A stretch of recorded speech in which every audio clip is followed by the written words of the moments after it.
নির্বাচনের সার্বিক পরিস্থিতি নিয়ে আলোচনার জন্য বিএনপি জামায়াতের পর এবার প্রধান উপদেষ্টার সঙ্গে বৈঠক করেছে জাতীয় নাগরিক পার্টি এনসিপি। সোমবার বিকেলে বৈঠক শেষে দলের মুখপাত্র আসিফ মাহমুদ সজীব ভুঁইয়া অভিযোগ করেন, নির্বাচন কমিশন এবং রিটার্নিং কর্মকর্তাদের যোগসাজশে এনসিপিকে হেয় করতে নাহিদ ইসলাম ও নাসির উদ্দিন পাটোয়ারীকে শোকজ করা হয়েছে।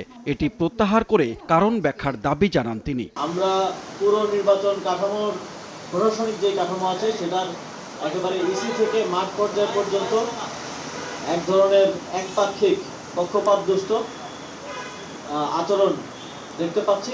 দলের আহ্বায়ক নাহিদ ইসলাম দাবি করেন, বিএনপির চাপে দ্বৈত নাগরিকত্ব ও ঋণ খেলাপিদের বিরুদ্ধে ব্যবস্থা না নিয়ে বৈধ প্রার্থী হিসেবে ঘোষণা করেছে ইসি। এতে সাংবিধানিক প্রতিষ্ঠানটির নিরপেক্ষতা নিয়ে প্রশ্ন উঠেছে।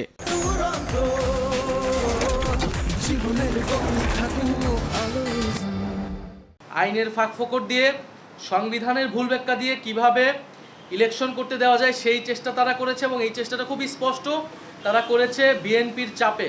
ঋণ খেলাপি ও দ্বৈত নাগরিকদের সংসদে নেয়া তারেক রহমানের পরিকল্পনার কোনো অংশ কিনা তা স্পষ্ট করার আহ্বানও জানান নাহিদ ইসলাম। দ্বৈত নাগরিকত্ব এবং ঋণ খেলাপি যারা রয়েছে, আমরা চাই না এই নির্বাচনে তারা অংশগ্রহণ করুক। আগামীর বাংলাদেশ, আগামীর সংসদে আমরা কোনো ঋণ খেলাপিদের এই সংসদে দেখতে চাই না। নির্বাচন কমিশন কোনো দলের পক্ষে প্রভাবিত হলে 10 দলীয় জোট মাঠে নামার হুঁশিয়ারি দেন নাহিদ ইসলাম। অলরেডি গণভোটের প্রচারণা করছি। কমিশন পাতানো নির্বাচন করার চেষ্টা করলে তা প্রতিহতের হুঁশিয়ারি দেন এনসিপির আহ্বায়ক। এটা এবার সফল হবে না, এবার 91-এর মতো ইলেকশন হবে। সানবীর রূপল, সময় সংবাদ, ঢাকা।